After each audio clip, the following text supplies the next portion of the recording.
Hello, Markham William. I'm student number 24, and I'm a freshman in Speaking and Listening class section B. Today, I'm going to talk about how to separate fact and fiction online by Markham Nolan. I've been a journalist now since I was about 17, and it's an interesting industry to be in at the moment, because as you all know, there's a huge amount of upheaval going on in media. And most of you probably know this from the business angle, which is that the business model is pretty screwed. And as my grandfather would say, the profits have all been gobbled up by Google.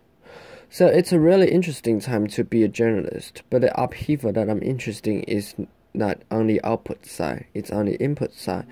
It's concerned with how we get information and how we gather the news. And that's changed because we've had a huge shift in the balance of power from the news organizations to the audience. And the audience, for such a long time, was in a position where they didn't have any way of affecting news or making any change.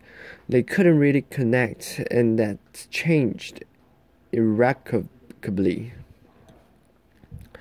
My first connection with the news media was in 1984. The BBC had a one-day strike. I wasn't happy. I was angry. I couldn't see my cartoons. So I wrote a letter, and it's a very effective way of ending your hate mail. Love, Markham, aged 4. Still works.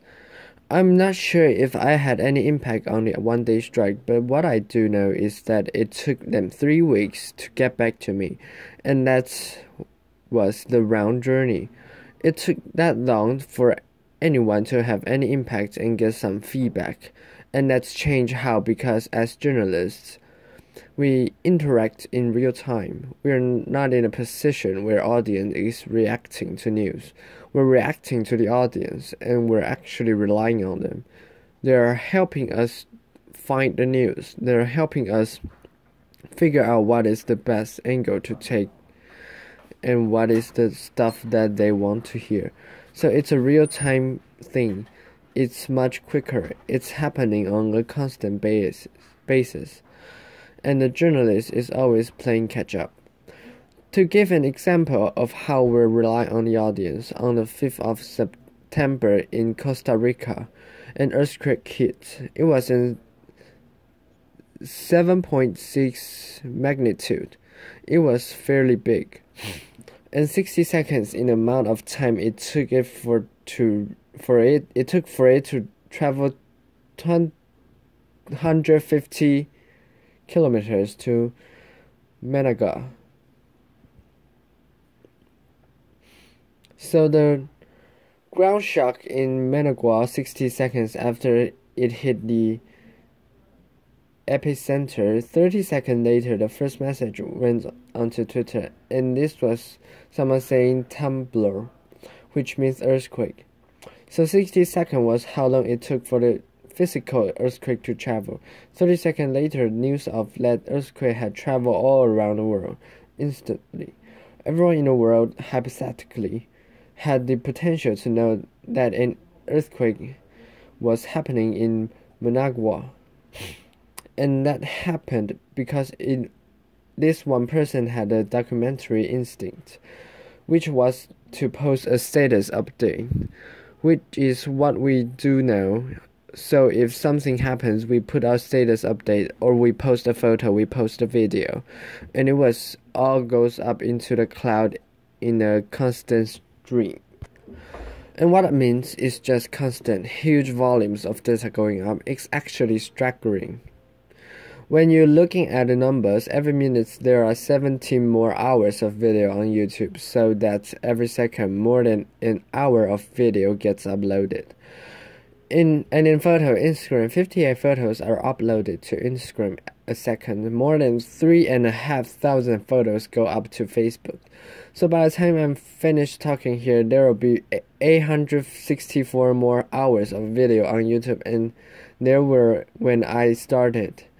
And 2.5 million more photos on Facebook and Instagram than when I started. So it's an interesting position to be in as a journalist, because we could have access to everything.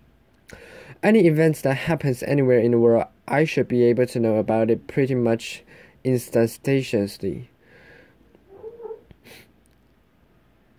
as it happens, for free. And that goes for every single person in this room. The only problem is when you have that much information, you have to find the good stuff, and that can be incredibly difficult when you're dealing with these volumes. And nowhere was it brought home more than during Hurricane Sandy. So what you had in Hurricane Sandy was a superstorm, the likes of which we hadn't seen for a long time, hitting the iPhone capital of the universe left, and you got volumes of media like we've never seen before. And that meant that journalists had to deal with fakes, so we had to deal with old photos that were being reposted. We had to deal with composite images that were merging photos from previous storms. We have to deal with images from Feels Like the Day After Tomorrow left, and we had to deal with images that were so realistic it was nearly difficult to tell if they were real at all left. But joking aside, there were images like this one from Instagram which was subjected to a grilling by journalists. They weren't really sure it was filtered in Instagram. The lighting was questioned, everything was questioned about it, and it turned out to be true. It was from Avenue C in downtown Manhattan, which was flooded. And the reason that they could tell that it was real was because they could get to the source. And in this case, these guys were New York food bloggers. They were well respected, they were known. So this one wasn't a debunk. It was actually something that they could prove. And that was the job of journalists. It was filtering at this stuff. And you were, instead of going and finding the information and bringing it back to the reader, you were holding back the stuff that was potentially damaging. And finding the source becomes more and more important, finding a good source. And Twitter is where most journalists go. It's like the de facto real-time newswire, if you know how to use it, because it's so much on Twitter. And a good example of how useful it can be, but also how difficult was the Egyptian revolution in 2011. As a non-Arab speaker, as someone who was looking for the outside from Dublin, Twitter list, and a list of good sources, people we could establish were credible, were really important. And how do you build a list like that from scratch? Well, it can be quite difficult, but you have to know what to look for. The visualization was done by an Italian academic. He was called Andrew Pennison, and he basically took the Twitter conversation in Tahrir Square on the day that Hosni Mubarak would eventually resign, and the dots you can see were retweets. So when someone retweets a message, a connection is made between two dots, and there were more times that. And the more times that message is retweeted by other people, the more you get to see these notes. This connection being made, and it's an amazing way of visualizing the conversation. But what you get is hints as who is more interesting and who is worth investigating. And as the conversation grew and grew, it became more and more lively. And eventually you were left with this huge big rhythmic pointer of this conversation. You could find the notes though, and then you went and you go, right, I've got to investigate these people. These are the ones that are obviously making sense. Let's see who they are. Now in the deluge of information, this is where the real-time web gets really interesting for journalists like myself, because we have more tools than ever to do that kind of investigation. And when you start digging into the sources, you can go further and further than you ever could be before. Sometimes you come across a piece of content that is so compelling. You want to see it, you're dying to see it, but you're not 100% sure if you can because you don't know if the source is credible. You don't know if it's scraped. You don't know if it's a re-upload. And you have to do that investigative work. And this video, which I'm going to let run through, was one we discovered a couple of weeks ago. Video getting real windy in just a second. Rain and wind sounds. Explosion. Oh shit. Markham Nolan. Okay, so now if you're a news producer, this is something you love to run with, because obviously this is gold, you know. This is the fantastic reaction from someone. Very genuine video that they're shot in their back garden. But how do you find this person, if it's true, if it's fake, or if it's something that old and it's been reposted? So we set about going to work on this video. And the only thing that we had to go on was the username on YouTube account. There was only one video post on that account, and the username was Rita Creel. We didn't know if Rita Creel existed or if it was a fake name, but we started looking. And we used free internet tools to do so. The first one was called Spokio, which allowed us to look for Rita's squirrels. So we looked all over the US. We found them in New York, we found them in Pennsylvania, Nevada, and Florida. So we went and we looked for second free internet called Wolf Farm Alpha. And we checked the weather report for the day which this video had been uploaded. And when we went through all these various cities, we found that in Florida there were thunderstorms and rain on that day. So we went to the white pages and we looked through the Rita Creels in the phone book, and we looked through a couple of different addresses, and then took us to Google Maps, where we found a house, and we found a house with a swimming pool that looked remarkably like Rita's. So we went back to the video, and we had to look close that we could cross-reference. So if you look in the video, there's a big umbrella, there's a white lilo in the pool. There are some unusually rounded edges in the swimming pool, and there's two trees in the background. And we went back to Google Maps and we looked a little bit closer, and sure enough, there's the white lilo, there are two trees, there's an umbrella. It's actually folded in the photo. Little bit of trickery. And there are the rounded edges on the swimming pool, so we were able to call Rita clearly video. Make sure that it had been shot, and then our clients were delighted because they were able to run it without being worried. Sometimes the search of truth, though, is a little bit less flippant, and it has much greater consequences. Syria has been really interesting for us because obviously a lot of time you're trying to debunk stuff that can be potentially war crime evidence. So this is where YouTube actually becomes most important repository of information than what's going on in the world. So we talked to some sources in Hama who we have been back and forth with on Twitter. We asked them about this, and the bridge was interesting to us because it was something we could identify. Three different sources said three different things about the bridge.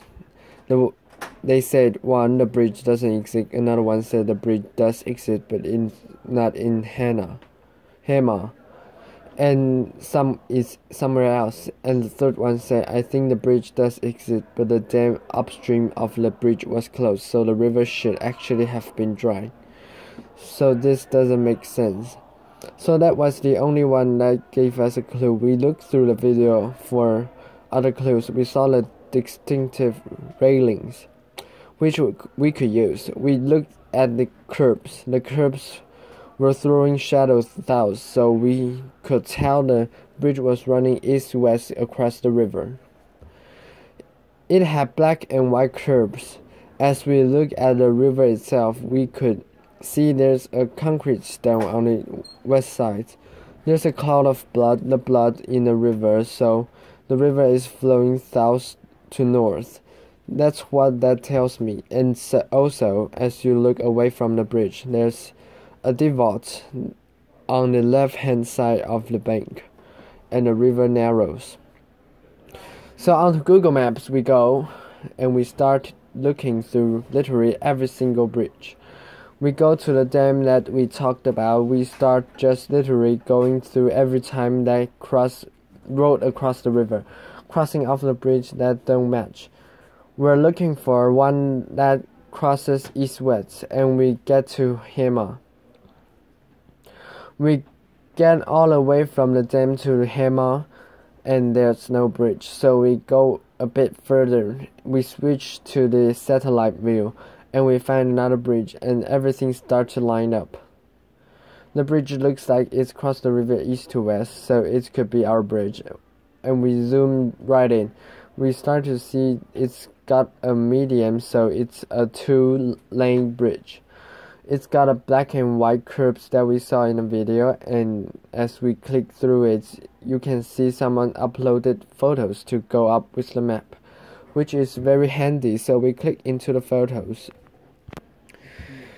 and the photos start showing us more detail that we can cross-reference with the video. The first thing that we see is black and white curbing, which is handy because we've seen that before. We see the distinctive railing that we saw the guys throwing the bodies over. And we keep going through it until we're certain that it's our bridge. So what does that tell me? I've got to go back now to my three sources that look at what they tell me. The one who said the bridge doesn't exist, the one who said the bridge wasn't in Hema, and one guy who said yes, the bridge does exist, but I'm not sure about the water levels. Number 3 is looking like the most truthful of a sudden, and we've been able to find out using some free internet tools, setting in cubicle and office in Dublin in the space of 20 minutes. And that's part of the joy of it. Although the web is running like a torrent, there's so much information there that is incredibly hard to sift, and getting harder every day. If you use it intelligently, you can find out incredible information. Given a couple of clues, I could probably find out a lot of things about most of you in the audience that you might not like me finding out. But what it tells me is that at a time when there's greater abundance of information than there ever has been. It's harder to filter. We have greater tools. We have free internet tools that help us to do this kind of investigation. We have algorithms that are smarter than ever before, and computers that are quicker than ever before. But that's the thing. Algorithms are rules. They are binary. They are yes or no. They are black and white. Truth is never binary. Truths are a value. Truth is emotional. It's fluid, and it's evolved. And above all, it's human. No matter how quick we get the computers, no matter how much information we have, you'll never be able to remove the human from the truth-seeking exercise, because in the end, it's a uniquely human trait. Thank you very much. Applause.